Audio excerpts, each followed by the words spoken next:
being chased, thrown on the run, and it is caught. Touchdown, Keenan Allen. What a grab. That's what I'm talking about. Hey, that's what I'm talking about. That's the warrior spirit right there, boy. Huge sack by Joey Bosa. 90-yard touchdown. 90-yard touchdown. It's going to be picked off at the 8-yard line by Derwin James. Herbert sets his feet, takes a shot downfield, has Guyton. Caught! Touchdown, Chargers! That's the greatest throw I've ever seen.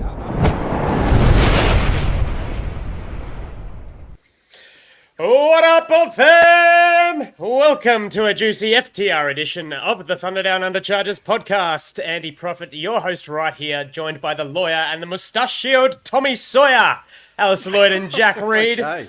Welcome, fellas. How we doing tonight? All the better for that intro. Thank you. That's awesome. Mustachioed Tom Sawyer. Love it. I'm You great, good, Al? mate. I'm great. Fantastic. You guys know I've had a good weekend because my other sporting passion came good with the championship for my Australian football team. Kyle made a funny comment online seeing me cheering amongst 100,000 people with black and white everywhere. And he said, "Oh, come on, Al, we're wearing those colours before the Raiders week." I said, no, it's black and white, not silver and black. But geez, it felt excellent, and then felt excellent again on Monday as the Chargers have a victory heading into bye week. How good? Yeah, it was good.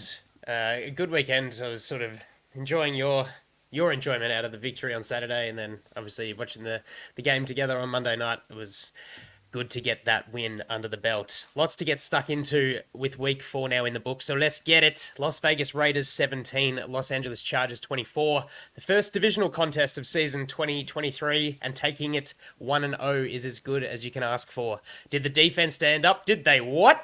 A late game saving interception reminiscent of the Vikings a week earlier. And, well, he tried to tell you so, but I guess you didn't know. As he said, the story goes, baby, now we got the flow. That's right, return of the Mac. Oh, my God. Second win on the trot, bolstered by another Chargers franchise record broken. Khalil Mack with 6 sacks and one of the most dominant defensive efforts of recent memory, albeit on a debutant Derek Carr lookalike in the silver and black. Doesn't matter, got the stats in the book. Chargers square the record at 2-2 heading into the bye, and who gives a shit about the Ray Turds? Bolt up, baby! Jack, before I throw to you for your bursting impressions from the win, huge news from Chargers Park in the last 24 hours. Much fan-maligned free agent signing J.C. Jackson has been traded back to New England for a swap of 6th and 7th round picks. So, Al, if you'd be so kind, run us through what this means financially to the team after signing Mr. INT for 5 years, $82.5 million at the back end of the 21 season. We'll get stuck into a little bit more as we go, but just for now, what does this all mean? Yeah, well, look, in order to get any kind of deal done for a player who's performed that poorly, you need to give a bit. I mean, and very thankfully, we've got Kyle and Tau837 who are right on the pulse on these kind of numbers and the financials of these deals. So they were explaining straight away in bolts from the blue. We do a pick swap with New England to get this done. Our 7th round pick from 2025 gets given away and they give us their 6th. So we've moved up around in the draft. But then in terms of the numbers, what New England said was, if you're going to give us this deal, you're going to have to convert some of JC's kind of unguaranteed bonuses into signing bonuses so we don't pick up that cap.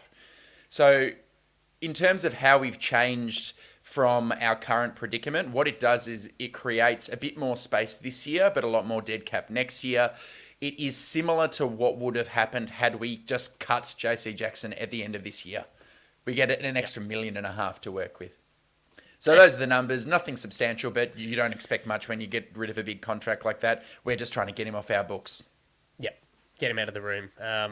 We do note that the Chargers have brought back Essang Bassi, the cornerback who played a game with us last year and has spent since then with the Broncos. All right, before we get into that later on, Jack, what did you think of the game? Without calling myself Nostradamus, I ended last week's show. We were wondering how long this might take. Go on. We've got there I in did 5 end seconds. last week's show with 4:52. my teachable moment about Khalil Mack and how he's performing at such a high level. clearly he listens to the show, and clearly he was inspired by my words of wisdom. But what a performance. I mean, I was live tweeting throughout the game. If you follow us on Twitter, I can't remember the last time. At TDU_Chargers for all of those playing along at home. I can't remember the last time I watched a defensive player own a game like that for playing for the Chargers. I've seen Aaron Donald do it. I've seen Micah Parsons do it, and Nick Bosa to an extent too. But it's incredible to actually watch a professional just say, this is not going to happen today. And we're not going to lose like we normally do. And he just took over the game. Critics will say, oh, it was against O'Connell. It was against a rookie quarterback. Man, 6 sacks is still 6 sacks in the NFL. You're still going up against NFL caliber tackles. And you just look at the domino effect that has on how well Chris Rumpf played. Tuli Tuipulotu came back to earth a little bit. He only won about 4% of his true pass sets. But you look at the difference that makes to Kendricks and K9, and all of a sudden the back end looks better. So it was just a virtuoso performance. He's easily now one of my favourite players to ever don the baby blues. So well done, Khalil Mack. It was just incredible to watch. Incredible to watch. And a super positive, I guess, aspect of the game. It's the second most ever sacks in the history of the NFL, tied with 4 other players. The most recent was Adrian Claiborne in the random Falcons performance in 2017. But I mean, that's just amazing stuff. Amazing stuff. He bullied Illuminor, had 3 sacks against him. Jermaine Parla-Manure. And then the back to the other shit side, podcast. Okay. Yeah, I know. I'm the reporter. And he did the same to Colton Miller as well. It was one of those performances that you just didn't understand how it kept on happening. It wasn't just pass rushing either. It was in the run game too. He had a few key plays down the stretch. It was just excellent. And good point, Jack. When you've got that up front, the coverage on the back end, it's much easier for the linebackers to see what they're doing. So I think the only place you can start this week is with Khalil Mack. Single-handedly, 6 Mack sack gets us the win against the Raiders. 6 sack Incredible. Mack. Yeah. It was the forced fumbles as well, the tackles for loss. It was awesome. And look, I don't think Tooley necessarily came back to earth. He was less showy, but he was eating double blocks, and he was allowing Mack to stunt inside and have his way with it. Tooley was still pretty good. Made a great stop in the run game. I'm still seeing growth. Doesn't matter if it's on the stat sheet or not. What you're seeing out there is a guy who's recognizing what he's seeing, and he was almost a leadership kind of role, calling his line across to pick up on a play. So how good was that? Really, really impressive stuff. Really And impressive McDaniels was double teaming Tooley for some reason the whole game. Even into quarter 3 when Mack has his 5th sack, he's still lined up one-on-one without chipping help. They obviously thought Tooley's the guy they need to stop. And Mack goes, I haven't seen one-on-one matchups for 10 years. All right, Josh, here we go. And he lied, Josh McDaniels too. He came out and said, we were trying to double team. And it was something like only 4% of the snaps at the end. Mack was double teamed, but anyway. Yeah, McDaniels is... I've got it in front of me. There were a number of snaps there that there were multiple people assigned to him and him only, Mack. We did everything we could to try to disrupt him with another player. And the facts are, the Raiders double-teamed Khalil Mack on 2 out of his 63 snaps, roughly 3.17%. So I don't know what that guy's on about, but he wrong. And it was great to watch. I am coming straight off the bat. We're talking about a current champion defensive player. I'm going to come straight out and talk about a former shithouse defensive player. Jerry Tillery, you are an absolute piece of shit. As if Chargers fans, we couldn't hate the fact that he was our first round pick back in 2019. You are a rotten dog. Fuck you, dude. Piece of shit. I absolutely loved how the team rallied around Herbert after he got nailed. Why would you do that on our sideline? Just piss off, mate. You could see on the field Crosby hated it, throwing his hands up in the air like this fucking guy. Even Kyle Van Noy came out on Twitter. Now it's well known. He's outwardly spoken of his disdain for the Chargers organization since last year finished and he was no longer in the building.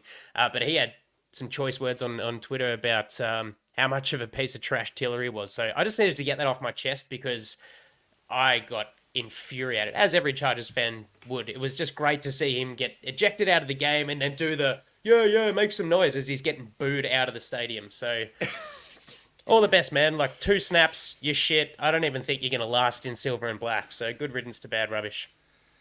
Yeah, well said, All right. Andy. Let's start talking about the Chargers again. Back to some positive stuff. I thought the run game was explosive and powerful in parts. 37 attempts, 155 yards, and 2 scores on the ground. And boy, oh boy, wasn't it good to see the right use of personnel right from the start with the wide zone draw play to Darius Davis. Just a speed guy around the edge, carving through that defense, 51 yards, straight into Raiders territory. Couldn't ask for a better start. Is there a real strong sight, not the right word, but a real future for Josh Kelly as a runner? We've spoken about this. Has he stepped up and filled a need while Austin's been out? I'll take that one because that naturally leads into one of the issues that I still have with the running back group, and that is their ability to block pass rush. Because again, per PFF, and it was to me very clear that Spiller and Kelly had a pretty poor game in terms of protecting Justin Herbert. Kelly is your one-cut guy. He's a powerful runner. I think he's growing. Spiller has sort of shown, I think, just a little bit more out of the backfield. I thought Spiller had quite a decent game catching the ball and made it it was a little bit more dynamic. I think there's still a massive need for Austin Eckler, and I don't think going ahead with only Joshua Kelly, Spiller, and perhaps Dotson rounding out that group is enough. I still think there's a lack of experience, and as I said, when we're looking at a running back, it's not just how well they run or how well they catch the ball and get yards. Eckler is very, very good in the blocking game, and without Corey Linsley at center, you've got Will Clapp. That makes a massive difference. And if we're seeing this trend occur again and again where defensive coordinators are just blitzing Justin Herbert, blitz, the running backs are going to need to do a better job of protecting him. Is it the running backs, Jack, or is it more the big boys up front would be what I'd put to you? Because I thought, Kelly had 2 or 3 runs where he really made the most of that particular run, showed strength, actually got beyond 10 yards. I found that they really struggle with rush attempts between the tackles, which is now a continuing theme. Yep. When they just plow straight in the middle, they go nowhere. And I thought it was interesting when you remove Herbert's rush attempts, 102 of the Chargers' 128 rush yards came after contact.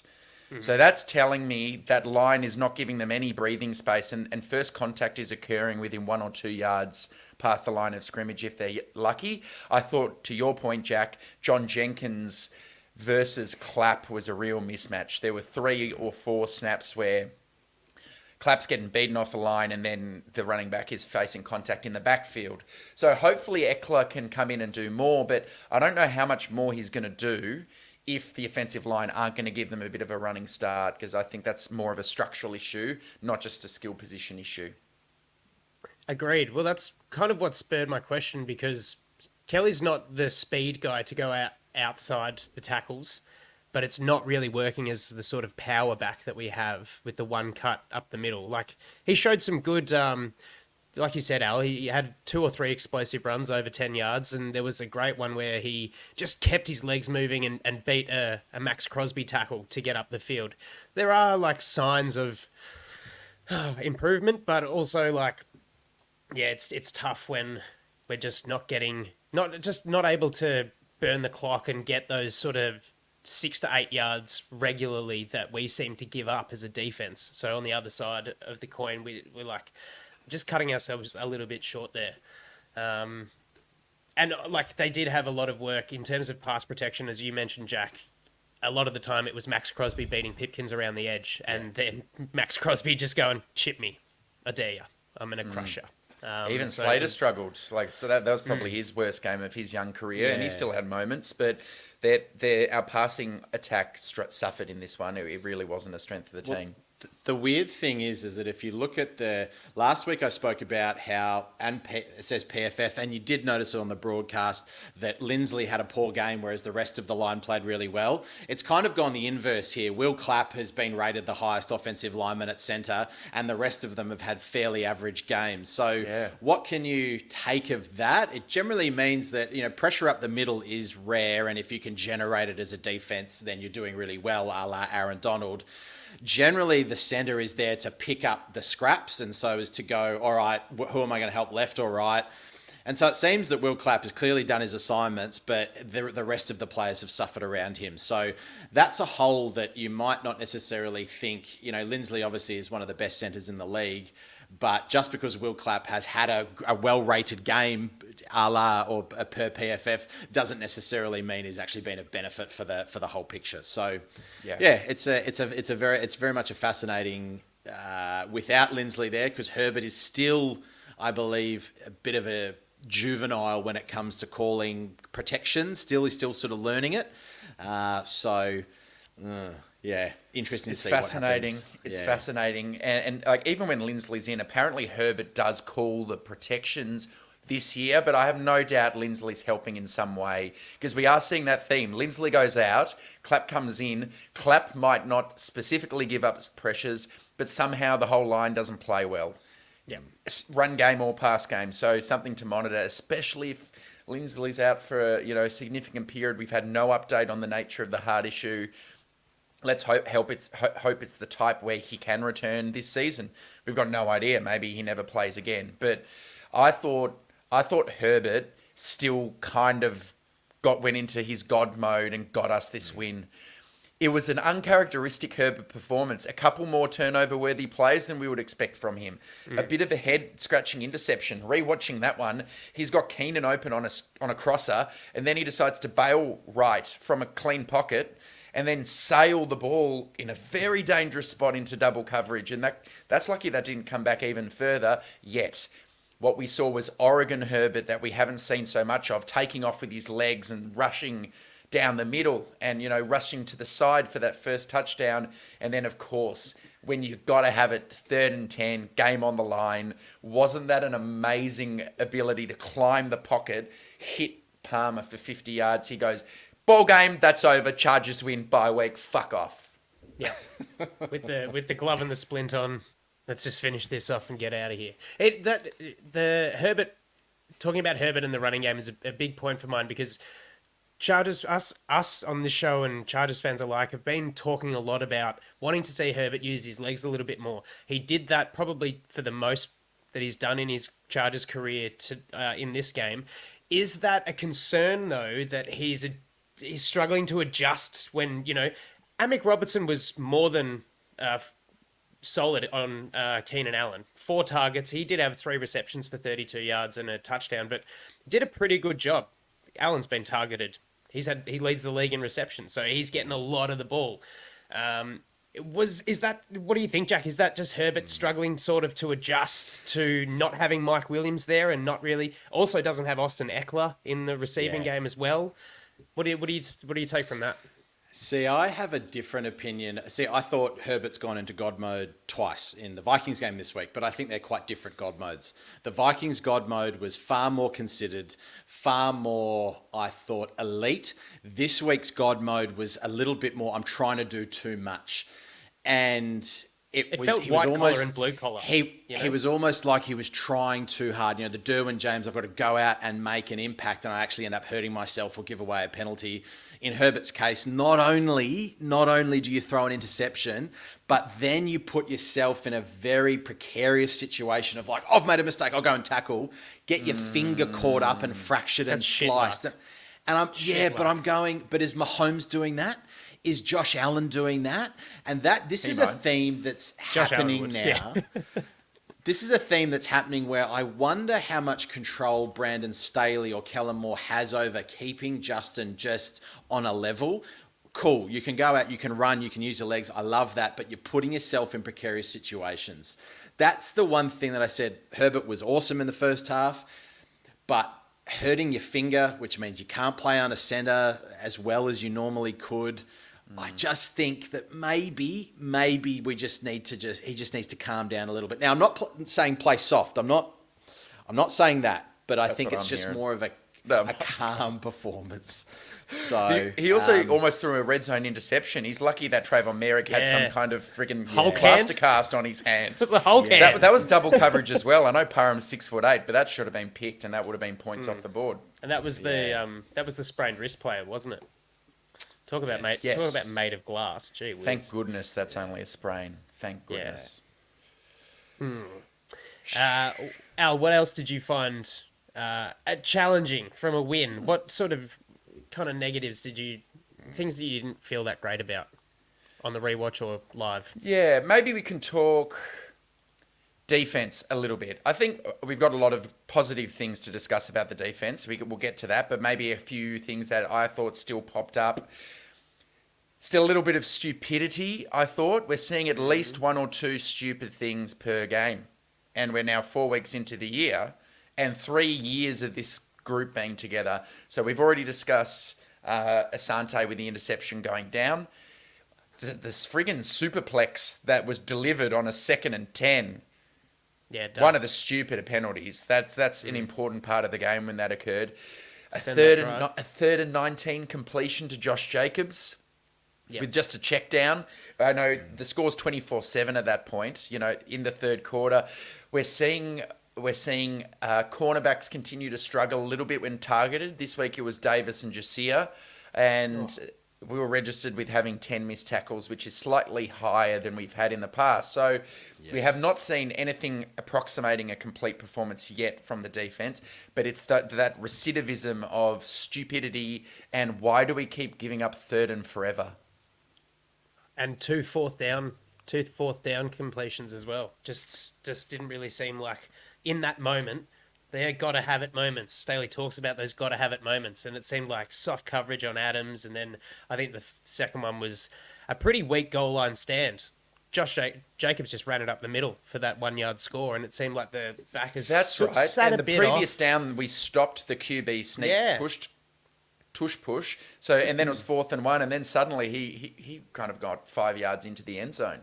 Yeah, just standing around looking at each other. Look, that being said, we did have Derwin out, Alohi Gilman out, JT Woods out. So Dean Marlowe and Raheem Lane played 100% of snaps, both as like a 2-deep safety set, both as free safeties. There were instances where I think late in the game, Devontae caught a ball just before the play before the interception, caught a ball at the 4 yard line, and Michael Davis just looked around at Dean Marlowe and was like, "What are you doing? Where were you?"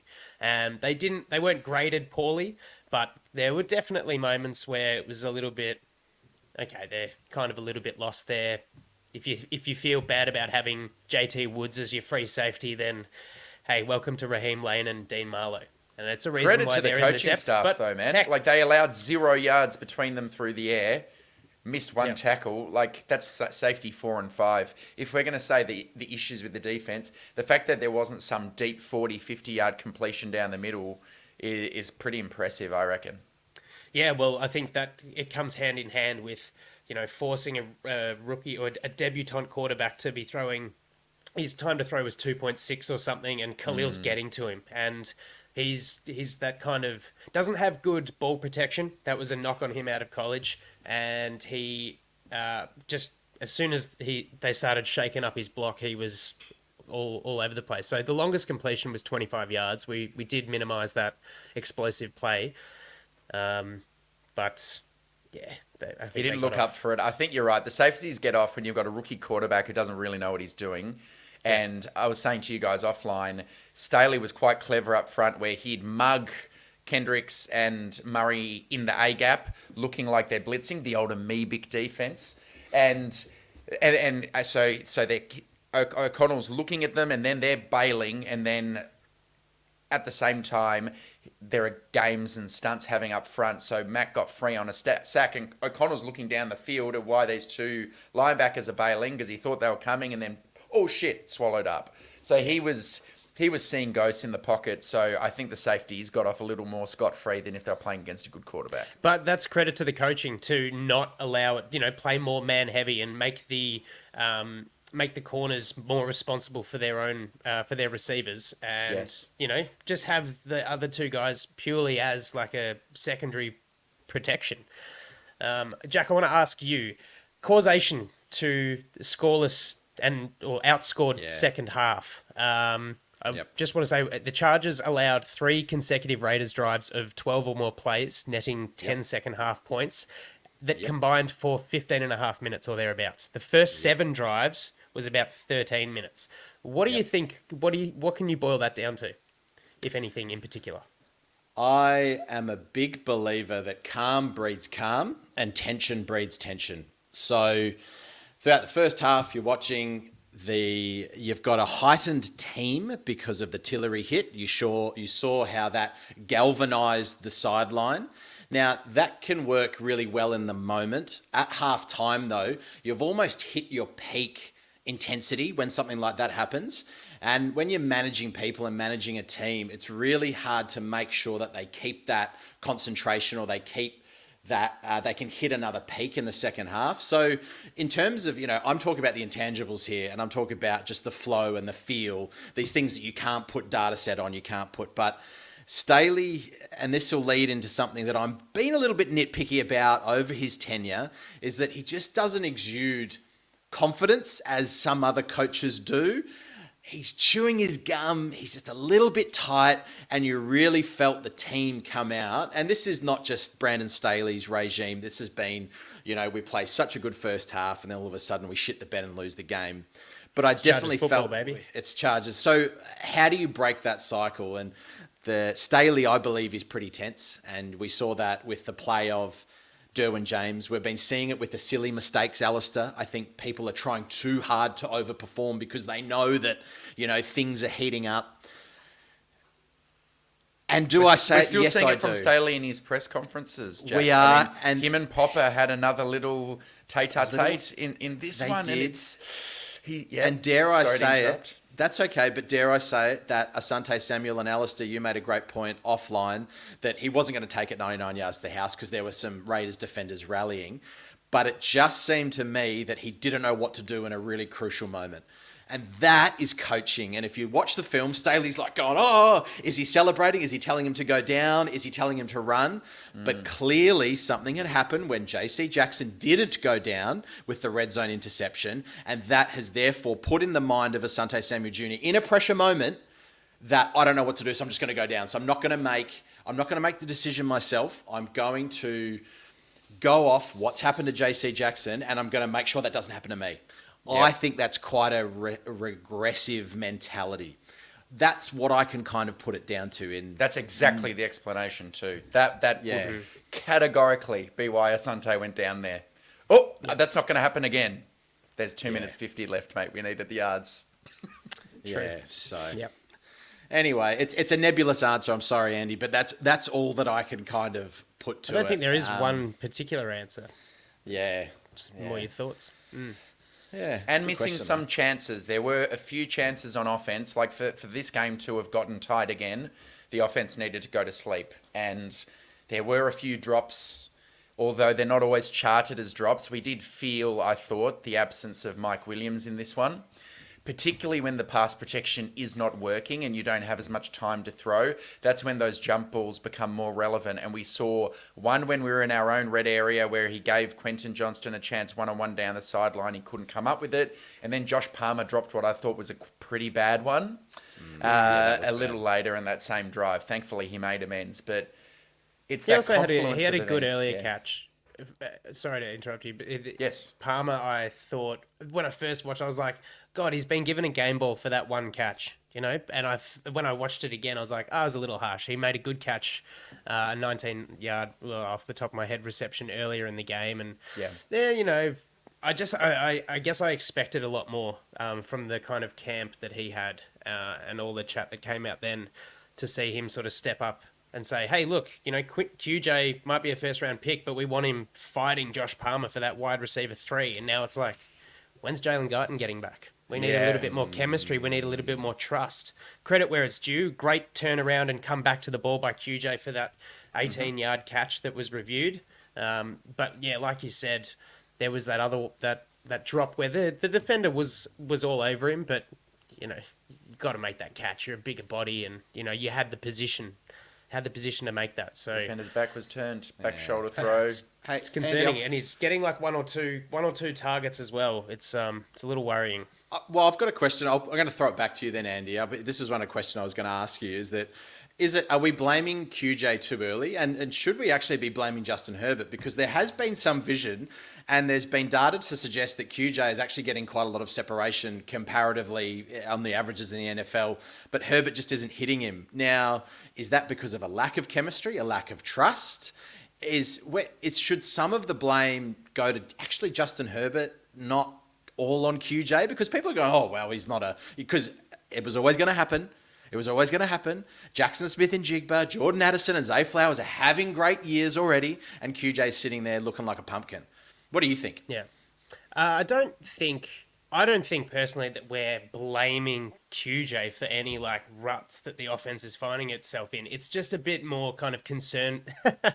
It's just more a bit of concern that, there just doesn't seem to be that trust and chemistry, and that's on, I guess, Justin Herbert, but he is highly reliant on Keenan, Mike Williams he's like, I can get 10 catches out of these guys. One or both of them can hit 100 yards a game. We start the season 0-2. That's the pressure. That's the pressure in the back of Justin Herbert's mind going, I can't leave this to chance. Like, we're a Super Bowl capable team. We're a champion team. I can't just go, I'm going to throw the ball to a guy that has drop issues 8 times a game. Ooh, it's creeping in, isn't it? Yeah, good call. It has to though. I'm not saying that it's QJ's fault, but like when you're given the opportunity, man, make the most of it. Pick 21. It just sort of, there was a little bit of concern back when Mike Williams was drafted with pick number 7. We were going, oh golly.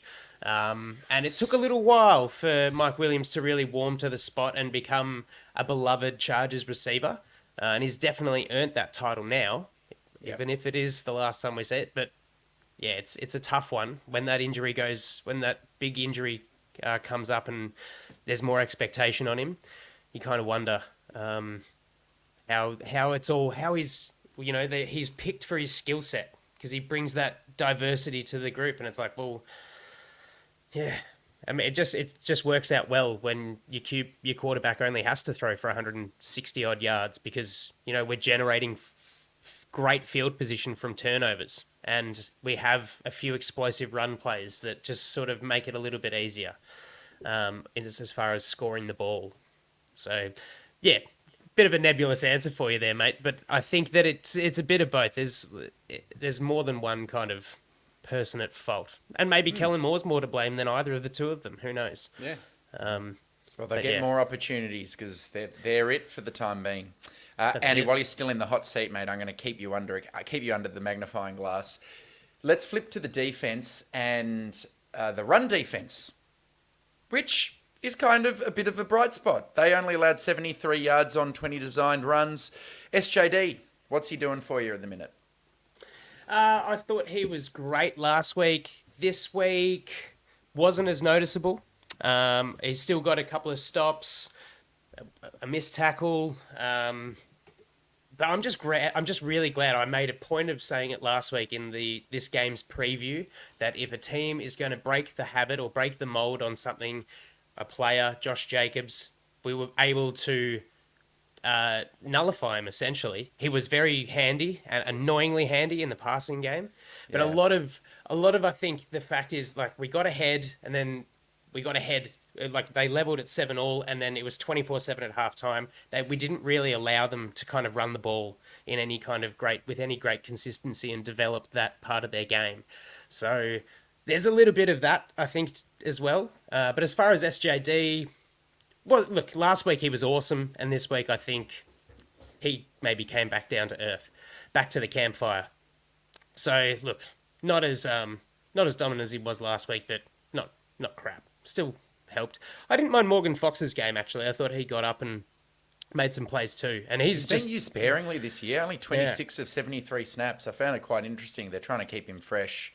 You notice when he's on the field, though. Like, so many times you see the last guy getting up from that pile of people at the line of scrimmage is number 56. And it's pretty good. Yep.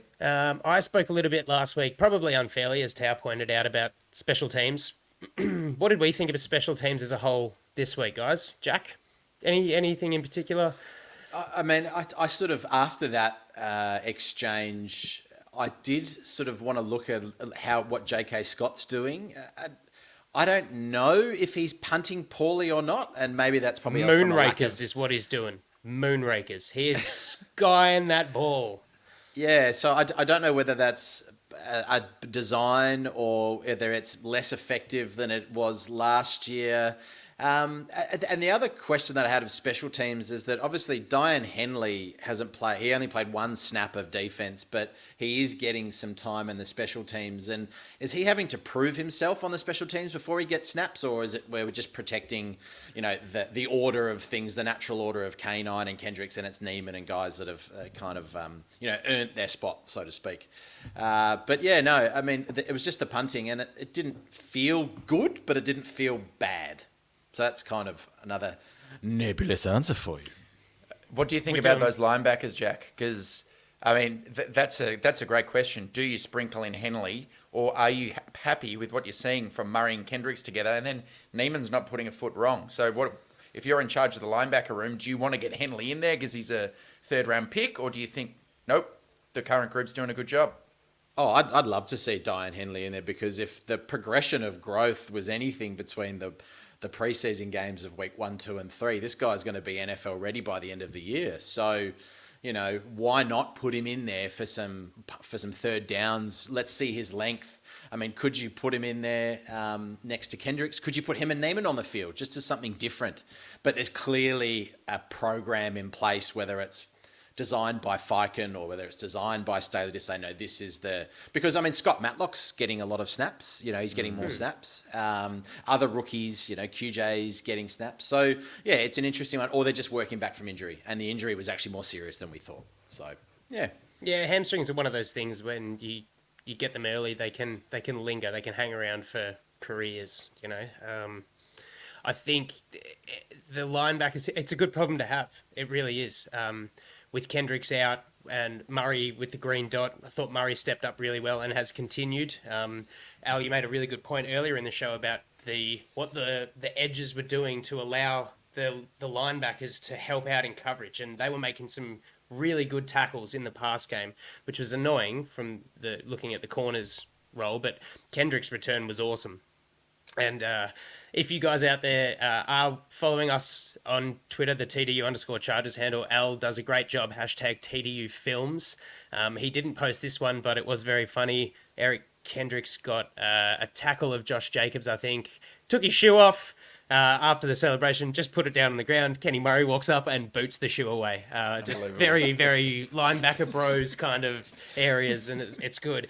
But I think, Jack, what you're talking about, that when you bring up the rotation of the backers, it sort of fits Staley's mold for, if you play well, you deserve more snaps. Nick Neiman has done nothing but show energy, intensity, all those good things. He's tackling, he's involved in that interception last week. Yep, he's doing really well. So, like I said, I think it's a good problem to have when you've got a seeming gun second-round pick. It's okay to just ease him in.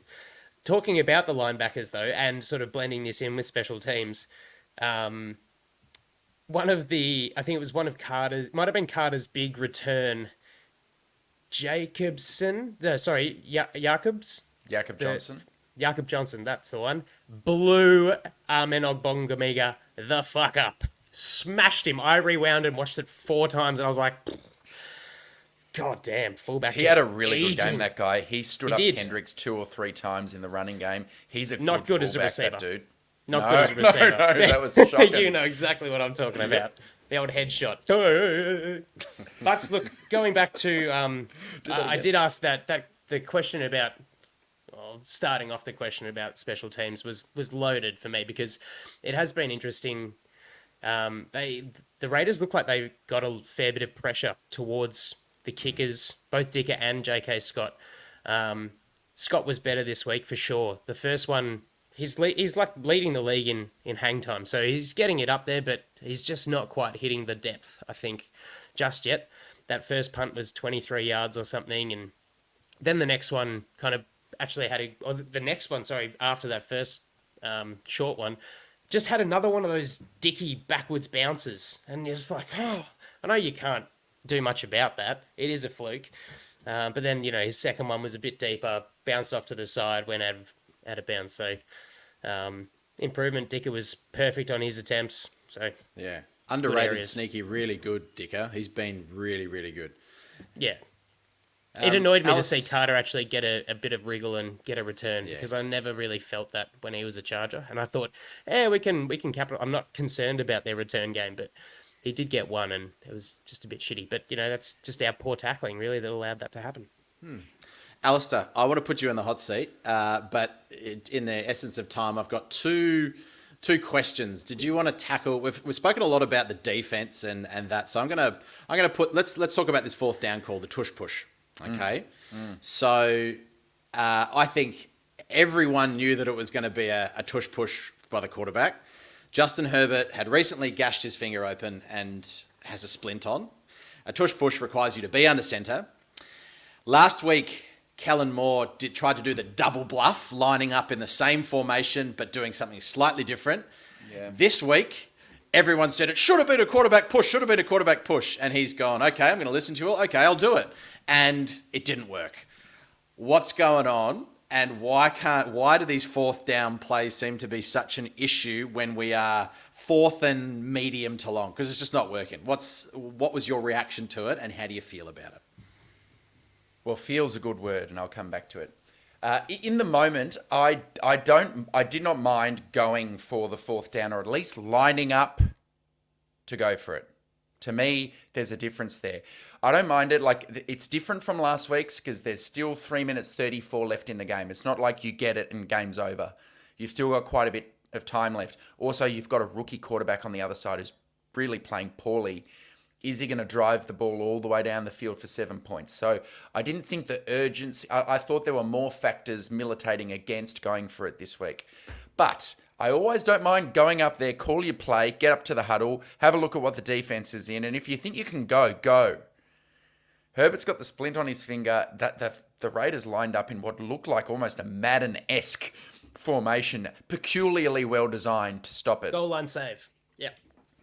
Call a fucking timeout and then have a chat and go, okay, do we want to punt here, or maybe we'll call a passing play out of the shotgun, fourth and one. So, and then coming back to this feel point, how I felt like the feel of our coaches is off. Yeah. Both sides, Kellen Moore and Brandon Staley. Kellen Moore, there were at least 2 runs in this game where we're tossing the ball 5 yards behind the line of scrimmage on a 1st and 10 and tackled in a 2nd and 15 when we've got a lead in the third quarter. It happened a couple of times, and I'm thinking, geez, this is meant to be this north and south running game where we kind of push it down the field, and why now are we doing these pitches behind the line of scrimmage, getting ourselves into these unfavourable down and distance scenarios? And then Brandon Staley, mate, get a clue. Like, are you trying to lose? Are you trying to lose your job? Are you trying to lose your biggest supporter on planet Earth? Thank Christ the team is 2-2 this week, because goodness gracious, like it's one thing to have passion, confidence, be data driven, but you also want you kind of to have a consistency of approach and a rationality of approach. And to me, this one was just like, you're killing Aidan O'Connell, and your quarterback just fractured his finger. And the one time we tried a QB sneak for a touchdown at the goal line, he barely got it in. He tried to reach over and then brought it back. And he's not that good a sneaker. He's showing himself to be a bit like Phillip Rivers, to be frank. So where have I gone in that? I'm not happy. I'm not happy, Jack. I'm not happy, Jan. How do you feel? I feel like they need the bye week as much as fans need the bye week. I've got a appointment booked with a cardiologist after the first quarter of this season. Bypass week. These people need to think about what they're doing and just call smarter plays. If you're going to go for the fourth down, do something smart. Question 2? Yep. Next. Good answer. Was there another part to that, Jack? No, I won't ask that. Okay. No, that's fine. Okay. He sort of covered it, which is good. Yeah. I feel like I kind of jinxed it when we were up. Al and I sitting on the couch, and at halftime I said, "What's going to happen here? Because we're up by 2.5 touchdowns. Are we going to see run pass the Lombardi of old?" You actually look like you're wearing Lombardi's long sleeve there, Al. And yeah, you're right. That halfback toss to Kelly, it's just I see it so clearly for that 5-yard loss. Just stuff like that was just like, is the script and the off script offense, is one working and then we're up, so we're not making adjustments. We're just sort of reverting to doing kind of dumb stuff to not show our whole hand. I don't know. It's it is concerning. Will Clapp's your centre as well. That's the other thing. Is he really the bulldozer who's going to get us that start that you want from a rugby maul? Oh, man. Yeah. Know your team. Know the moment. Seize it. You could see Feel the lucky defense it's early like in the year. hunkering over, ready to sort of jump and make that play. Why not just use a little bit of trickery in your cadence and try and get them to false start? Jump offside. Or, yeah, like you said, call an audible and just have one guy go out. They had everyone in the box. Just have one guy slip out and just go, yep, cool. Whoop, 1 yard is all you need. Put more pressure on yourself too, because if you went on Instagram, every picture of the Chargers win, celebratory imagery that's posted after the game, look to the comments, fire our dead shit coach, fire Staley, please fire Staley. And I doubt he's reading that stuff, but it's a real shame that 2 weeks in a row the Chargers have won, and because of fourth down calls that failed in the moment, the discourse is still fire this coach. And that doesn't help the guy who already looks like he's about to suffer a nervous breakdown based on how kind of feisty he is in presses. He needs pressure off him, and he's not helping himself.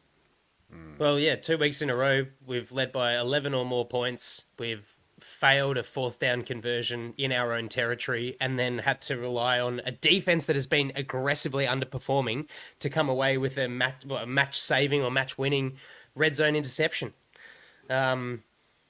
Yeah, it's just, there's got to be easier ways to win. Especially, look, sure, we had a plethora of injuries. They also had a fair few injuries. Nate Hobbs was out. Jimmy G was out. Like, Devontae missed probably 10 minutes of that second quarter and then came back with a sort of injured shoulder. Could have been a lot different.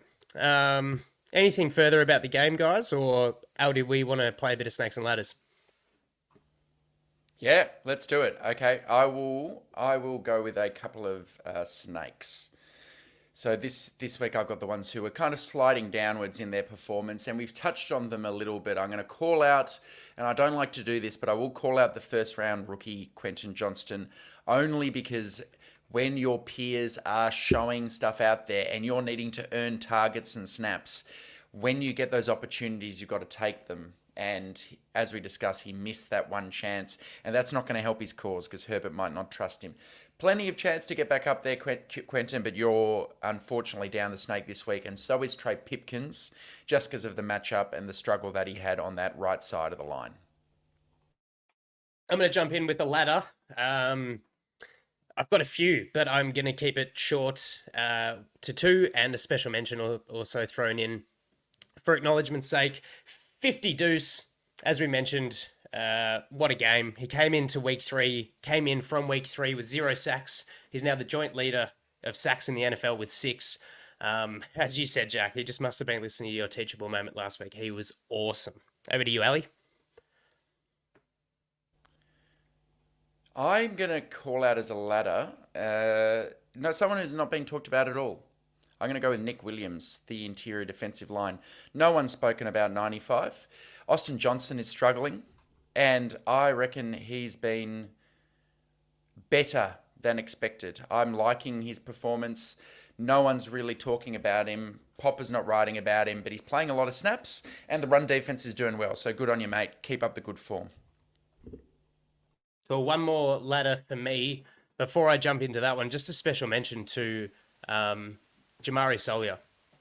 He's gone from an awesome rookie year filling in at left tackle to now moving over to guard, and he doesn't feel like he's essentially another rookie season playing at another pro spot on that line. And I think he's just not perfect, but really solid job. And with the 3 or less years experience between him, Zion, and Rashawn, Obviously, barring Rashawn's missed year last year. Awesome stuff. But my last ladder, Asante Samuel Jr. It's been a real whirlwind of personnel selections, rotations, and performances in the cornerback room. With JC out the building, we've got 2 undrafted free agents, a 2nd-round pick, a 5th round, and a 6th round, or a 6th and a 7th, with Jar and Dean Leonard. And as the 2nd round, he is really leading the way. He's been a solid factor this week, and for most of the season, there's growth, there's leadership, there's awareness. He's allowed 5 receptions this week for 8 targets and 39 yards, including the game-winning interception, which showed awesome awareness on that route, jumping in the pick flat to secure that win. Growth in his ball skills, handy in run support, and he's really shone and provided a bright light when Davis and Jar Taylor did not have good games. All right. Well, it's time for the teachable moment. Before I say this is a disclaimer. I'm basing everything that I've said on my own interpretation and understanding. This week's teachable moment is called Don't Try to Be Something You're Not. We know that the Chargers promote family values and positive role models, positive people. Over the past few years, the signings and draftees have commonly been the archetype good, hardworking, value-driven player. Rarely, if ever, did the Chargers take a chance on a seemingly low-character guy or a player that some might say has a dirty past. Remember when Desmond King got ejected out of the building really quickly?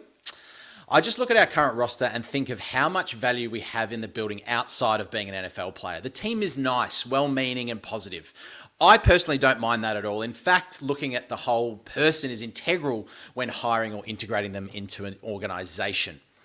Do they fit with the rest of the players? Not just at their skill set or their position they play, but who are they as a person? I think it's a good way to approach team building personally or a high-performing organisation. Some workplaces and elements of society at large are shifting towards being more inclusive and supportive environments. I think leaders aim to empower their staff, generally not managing down with an iron fist, but more so alongside them. However, an NFL team is not a high school or a Silicon Valley startup, and the defense of the Chargers is not a humanities or English faculty or a bunch of MIT millennials sitting behind computers. When I say dominant defense in the NFL, who comes to mind? I immediately think about the likes of the Legion of Boom. Were they nice guys? Sherman, Thomas, Bennett, and Chancellor? No, they were terrifying. And Carroll did his best to contain their egos. I think about the Ray Lewis-led Baltimore Ravens with Woodson, Adams, Siragusa. What about the Lawrence Taylor 90 Giants? The Purple People Eaters in Minnesota with Page and Krause. The 85 Bears, the 76... Steelers, the Steel Curtain. I would not want to meet Joe Green or Mike Singletary at the line of scrimmage. Dominant defenses generally have this shock and awe factor. They mean bad news and will inflict punishment on the poor QB who is lined up under center opposite them. They do not have an identity as being nice. Their identity and culture was mean. They were led by coordinators and coaches who matched the time and place. Some of these players would never play a full game in today's NFL before being ejected at quarter time. Now, many, if not all of these defenses, were playing at a time before CTE and concussion were discussed. And the values society upheld were very different, not only in America, but in the world. But what am I getting at here? What the actual F am I talking about? Let's bring it back to identity, culture, and how I interpret the JC Jackson announcement.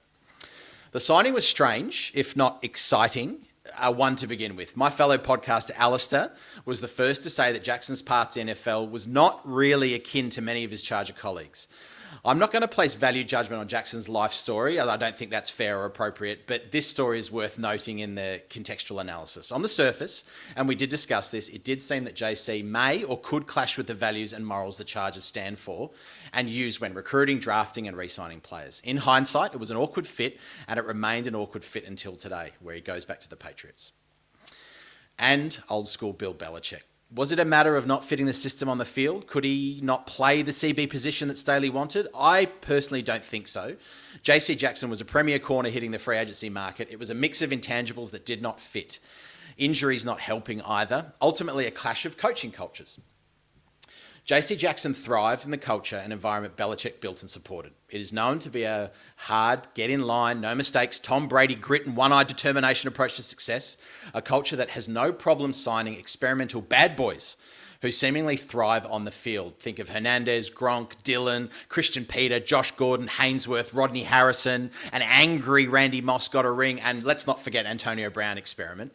The environment straightens those types of players up there for success. There is no wriggle room. There is no, hey, by the way, I need heel surgery that may take me off the field after I've just signed an $82 million contract. Or, yeah, I just didn't turn up to my arraignment. Sorry, or leaking to the media. I just don't know why I'm getting benched.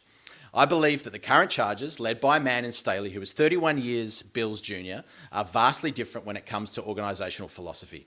JC Jackson's performance on the field at the Patriots versus what has occurred at the Chargers is the physical manifestation of the age difference between Staley and Belichick, how different approaches to player management lend themselves to bringing out the best in different players, and how important environment is to individual players' success. Perhaps the Chargers believe that JC Jackson would give them a harder nose. He would be the alpha on the exterior, a meaner identity, like of those defenses I said before. Or perhaps Staley was just pulling from the McVay-Snead playbook with Ramsey at the Rams. Or was it Belichick doing his best clever snake oil salesman impersonation? But inevitably, in hindsight, it was trying to fit a square peg in a round hole. Everything we see in All In, the documentaries and the players that we have in the building, the Chargers predict a very different identity and value structure that on the place made JC Jackson successful than that of the place that made JC Jackson successful, which is New England. Do not try to be something you are not. The Chargers coaches and personnel are not mean, nor are they necessarily scary, and the environment Staley and his coaches seemingly promote is about positive player empowerment. They are forging a different and perhaps more modern path to building an identity, one that ultimately meant Jackson was ejected from the building, which I believe is a net positive occurrence. It is encouraging to be able to stand up for what your organisation believes in when somebody does not abide by the beliefs for those who work within it. However, why did it happen in the first place? The empowerment philosophical approach is great, but has he executed it well? It does it. It works at KC. Also, as a defensive head coach, what is the future for a historic NFL defense? Which Staley wants to, needs to, should be building in a league where meanness synonymous with domination is slowly disappearing to pass-friendly rule changes and more of an understanding of player safety. Let us hold no grudges. I wish JC Jackson all the best back at the Patriots and look forward to the matchup later this year. At least the Bolts stood up for themselves for what they believe in as an organisation. Be true to yourself. Don't try to be something that you're not. Bit of a longer form one this week, gents, but I thought that was poignant given the situation. Wow. Fantastic. Very insightful as always. And in the interest of time, I don't propose to add a lot in terms of the potential cultural misfit or kind of the disjunctive elements between the Pats and the Chargers. It is just purely on the field from a football standpoint. It is an interesting move, and my opinion is we don't know.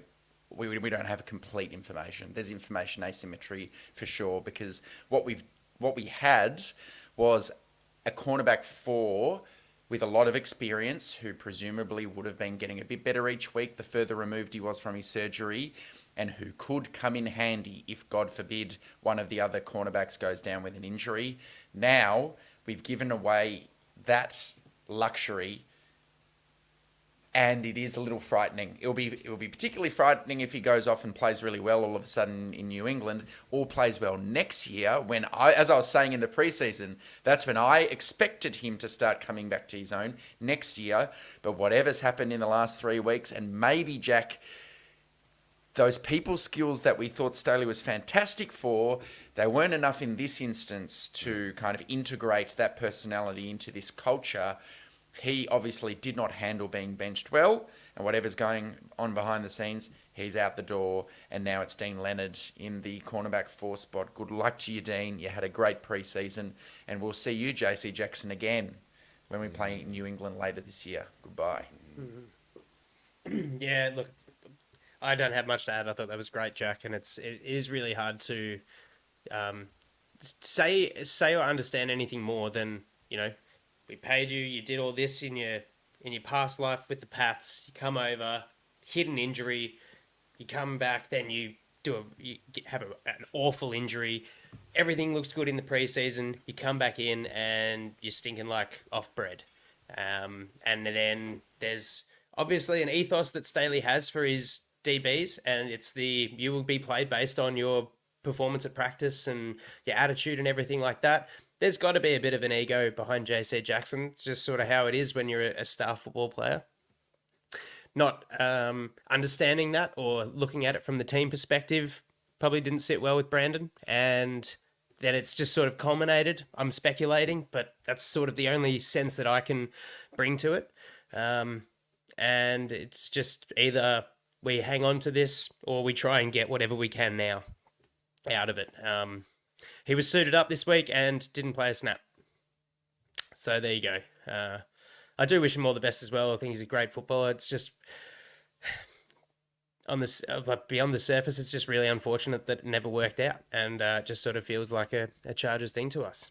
But there you go. Al, have you got anything more? We just seem to have lost Jack for the end of this. He's just he's just dismissed the class without saying as much. You forgot to he's say like, it.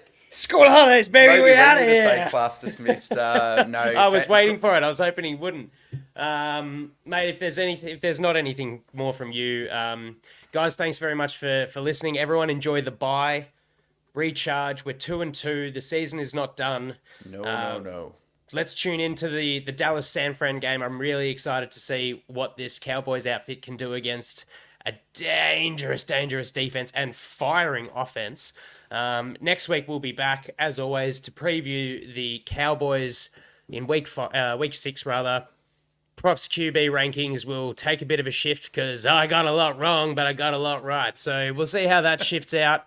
Until then, guys, I guess it's class dismissed. We'll see you next time on the Thunder Down Under Chargers Podcast.